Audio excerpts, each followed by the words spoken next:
aba umkhwanazi ubaba umthunu kanye nopresident waseNingizimu Afrika uSiril Ramaphosa. Ngicela nje ukuthi ngimuse kakhulu abantu abaningi abangithandayo njengomthandeni SK umshophi enkani kwabanenkani. Ngithi ngiyacela ukuthi bafowethu nithi phansi bodlame phansi ngezikhali kuma social media abantu banama content abawenzayo njalo njalo abanye bethi bazotapa. Ngicela silibheke udlame eNingizimu Afrika silandele simlinde.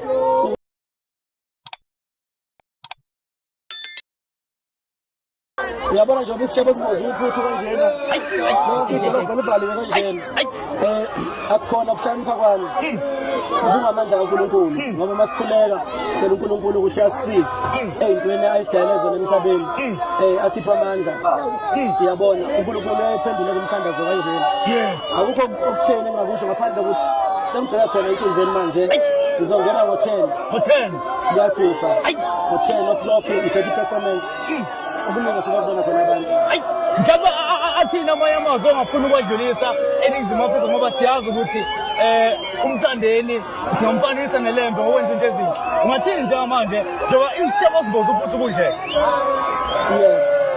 Ngicela nje ukuthi ngibe ne-voice of reason ikakhulukazi kwezombusazwe njengomuntu oyiqhawe onabalandeli abaningi ezasewulisa. Njengoba ngisaphotha abalandeli abaningi kangaka ngabe ngenza iphutha elikhulu ukungaphawuli ngezindaba esizibukayo zenzeka lapha aba umkhwanazi ubaba umthunu kanye nopresident waseNingizimu Afrika uSiril Ramaphosa. Ngicela nje ukuthi ngimuse kakhulu abantu abaningi abangithandayo njengomthandeni SK umshophi enkani kwabanenkani. Ngithi ngiyacela ukuthi bafowethu nithi phansi bodlame phansi ngezikhali kuma social media abantu banama content abawenzayo njalo njalo abanye bethi bazotapa. Ngicela silibheke udlame eNingizimu Afrika silandele simlinde uhulumeni aphenye ngabophenyo lwakhe kuze kutholakale isombululo sokuthi sizole siphila ngakwenzakalana singathathi izinto ngenhliziyo ngoba ngicela kabuhlungu kumina njengomuntu onabantu abangaka abangithandayo uma sebephela umsebenzi kwathathiwa itolo kwavalwa iyitimela kwavalwa njalo njalo konakala yonke into abantu abayisebenzisayo. Ngizibuhlungu obukhulu ngoba mina bakhalela mina abantu ekugcineni kosuku nami uthola ukuthi lapha ayikho into engayenza ngathi asiqashiwe singabaculi sesihlele emakhaya. Ngiyacela singabuyele emumva la sike sadlula khona batatsha wenziwani. Ngicela silinde uhulumeni uMnumzane Cyril Ramaphosa enze ngendlela yakhe kodwa lenzeke uphenyo silinde isikhathi sibeke phansi imoya. Ngeke siphethe Gqomicha Kazami usingayikhulumile indaba iParis ngelizophuma sayezinsimbi igushi ngelizophuma sezinsimbi la eDandi ngabe namhlanje khona into esoyizwa ngalesizi mfowethu asekho ukuchaza manje kulethi mngani wami ngaphandle ukuthi abantu emakhaya ababe moya munye bethandana. Ngibafuna behlangene ngibafuna beyimbumba ngibafuna bemunye Ningizimu Afrika hlangana.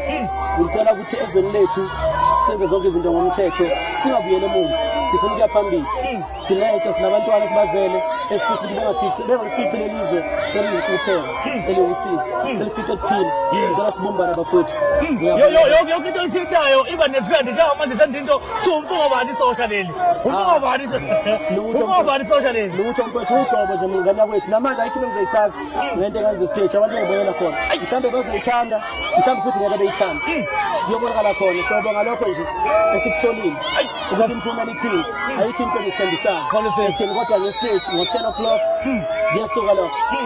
Hayi kakhulu khona sesizona Ningizimu Afrika konakele kakhulu.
Ibani ngamuvi veni bengaphambili.